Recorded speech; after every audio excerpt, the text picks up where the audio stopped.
नमस्कार दोस्तों, मैं हूं आनंद और आप सभी का स्वागत है डेली मीम्स एनालिसिस में, जहां हम मीम्स का विश्लेषण करते हैं और आप सभी को बताते हैं कि जो मीमर है उस मीम के अंदर क्या कहना चाहता है। तो चलिए आज का पहला मीम ले लेते हैं। दोस्तों, एक ऑफिस वाले आदमी की क्या हालत होती है इस मीम के अंदर आप देख सकते हैं। देखिए ये मीम, इसका एनालिसिस आप खुद अब अच्छी तरीके से कर सकते हैं। देखिए और एनालिसिस कीजिए। हम ले लेते हैं अगला मीम। दोस्तों, दो पिक हैं एक ही आदमी की, लेकिन एक में ये लिखा हुआ है लड़की ऐसे हेयर स्टाइल को पसंद करती है लेकिन ऐसे हेयर स्टाइल को पसंद नहीं करती, जबकि हेयर स्टाइल सेम है दोनों पिक्स में, लेकिन बदला क्या हुआ।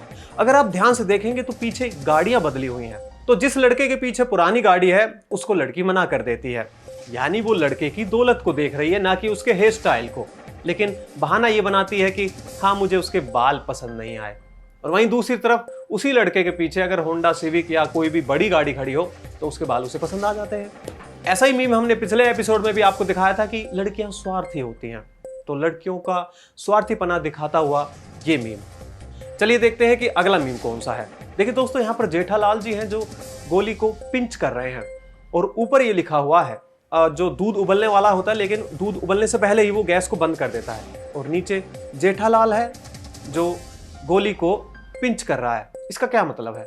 अगर आप जेठालाल का एक्शन देखें तो वो उसी तरह पिंच कर रहा है जिस तरह आप गैस बंद कर देते हैं उबलने से पहले, लेकिन यहाँ जेठालाल जो हैं वो गोली को पिंच कर देते हैं। गोली कुछ कहना चाहता है जेठालाल जी के बारे में और वो उसको रोक लेते हैं कहते हुए। तो इसमें यही दिखाया है, उसको कंपेयर किया गया है गैस बंद करने और गोली को बंद करने से। तो दोस्तों, एक वीडियो मीम हमारे पास आया है, पहले हम उस मीम को देख लेते हैं। रंडी बाबू रंडी मानडनल चूडगा रंडी, रंडी बाबू रंडी मानडनल चूडगा रंडी, रंडी बाबू रंडी माटे चूडगा रंडी। दोस्तों, आपको थोड़ा अनकंफर्टेबल महसूस हो सकता है ये मीम देखकर। हिंदी ऑडियंस को दिखाया हुआ है, जबकि अगर ये तेलुगु ऑडियंस होती तो उनका नॉर्मल सा रिएक्शन आता, उनका ध्यान म्यूजिक पे जाता, ना कि इसके लिरिक्स पर। यहाँ पर जो टेम्पलेट यूज की गई है वो फैमिली गाय की यूज की गई है, जो अडल्ट शो है अमेरिका का। लेकिन जो शब्द इसमें यूज किया गया है उसका क्या मतलब है? देखिए, ये शब्द तेलुगु का एक शब्द है और ये मूवी है प्रेमालयम, जिसमें सिंगर हैं हरिचरण और डॉक्टर नारायण, और म्यूजिक दिया है AR रहमान ने। तो आपको मैं बता दूं, रैंडी का मतलब तेलुगु में कमोन होता है, मतलब आइए। तो इसमें जो सिंगर है वो यूं कह रहा है, आइए बाबू आइए, कमोन बेबी कमोन। तो इसका मतलब ये है, आप इसको अन्यथा ना लें, गलत तरीके से ना लें। मीमर ने यहाँ जरूर भले ही मजाक किया हो, लेकिन कई लोग असामाजिक तत्व इसको गलत वे में ले रहे हैं। हमने इसका फैक्ट आपको बता दिया है, आप आगे से ध्यान रखेंगे, मैं आशा करता हूं। चलिए देखते हैं कि अगला मीम क्या है। दोस्तों, इस पिक को आपको डिकोड करना है। आपको एक एथलीट का नाम बताना है इन पिक्स को देख के, और वो बहुत ही मशहूर एथलीट है। अगर आप इसको डिकोड कर पाते हैं तो हमें कमेंट में जरूर बताएं और आपका नाम फीचर होगा अगली वीडियो में। चलिए देखते हैं कि अगला मीम क्या है। एक मीमर ने यह पूछा है कि प्रियंका निक से और गाने के लिए कैसे कहेगी।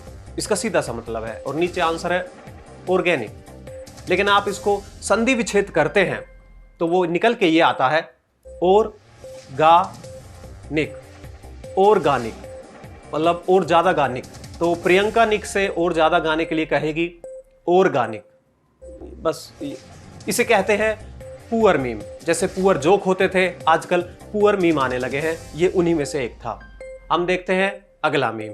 दोस्तों, जैसा कि आप जानते हैं कि जो चेन्नई सुपर किंग है वो हारती चली आ रही है, लेकिन फिर भी जो फैंस है CSK के, वो ऐसे डिफेंड कर देते हैं अपने हारने को कि वाह क्या कैच था।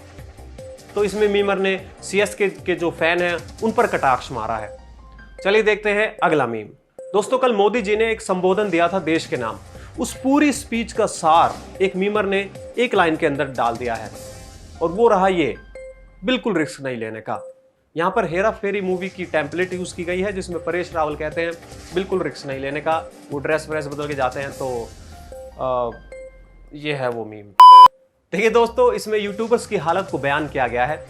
जब यूट्यूबर होता है वो कहता है, अगर आपने मेरा यूट्यूब चैनल अभी तक, इतने कहने पर ही जो नीचे एक उंगली है उसने स्किप बटन दबा दिया है, यानी वो इन फालतू बातों को नहीं सुनना चाहता।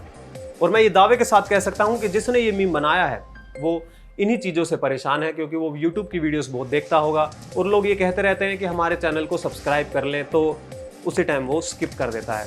लेकिन यूट्यूबर है, वो कह देता है कोई बात नहीं, चलता है। तो आप भी हमारे चैनल को सब्सक्राइब कर लें। आई होप कि आपने वो पार्ट स्किप नहीं किया है जिसमें मैं कह रहा हूँ कि हमारे चैनल को सब्सक्राइब कर लें। आपने ये वाला पार्ट भी स्किप नहीं किया होगा। चलिए देखते हैं कि अगला मीम क्या है। देखिए दोस्तों, इसमें मीमर ने प्रियंका चोपड़ा पर एक कटाक्ष मारा है। 25 दिन रह गए हैं और अब प्रियंका चोपड़ा अस्थमा की मरीज बन जाएंगी, क्योंकि हर दिवाली पे प्रियंका चोपड़ा की एक ऐड आती है जिसमें वो कहती है मैं अस्थमा की मरीज हूं तो पटाखे ना जलाएं। लेकिन मैं आपसे कहूंगा कि पटाखे खुलकर जलाएं। साल में एक ही दिन तो आता है जिसमें हम पटाखे छुटा सकते हैं, तो व्हाई नॉट। और वो खुद तो सिगरेट पीती रहती है, इसलिए तो प्रियंका चोपड़ा का यहाँ यूज किया गया है। खुद सिगरेट विगरेट पीती है उसका, और अपनी जो उसकी शादी हुई थी वहां पे भी बहुत पटाखे फूटे थे। तब क्या हुआ था। चलिए अगला मीम देखते हैं। दोस्तों, यहाँ पर मीमर ने एक आपको सलाह दी है। अगर आपको किसी चीज पर रोना है और आपको टाइम भी वेस्ट नहीं करना, तो आप एक साथ 2 चीजों पर रोक सकते हैं। इससे आपका टाइम बचेगा और आप अपना ध्यान किसी और चीज में लगा सकते हैं जिसको आप अल्टीमेटली खराब ही करने वाले हैं, और फिर आप उस पर भी रोने वाले हैं। तो मीमर ने यही बताया है कि अगर आपको रोना ही है तो आप 2 चीजों के लिए एक साथ रो लें, आपका टाइम बचेगा। ऐसी ही सलाह और भी पाने के लिए चैनल को सब्सक्राइब जरूर कर लें। आई होप आपने स्किप नहीं किया होगा। चलिए देखते हैं कि अगला मीम क्या है। देखिए दोस्तों, इस मीम के अंदर एक चप्पल है और एक बेल्ट है, बस, और कुछ भी नहीं है, ना ही कोई कैप्शन है।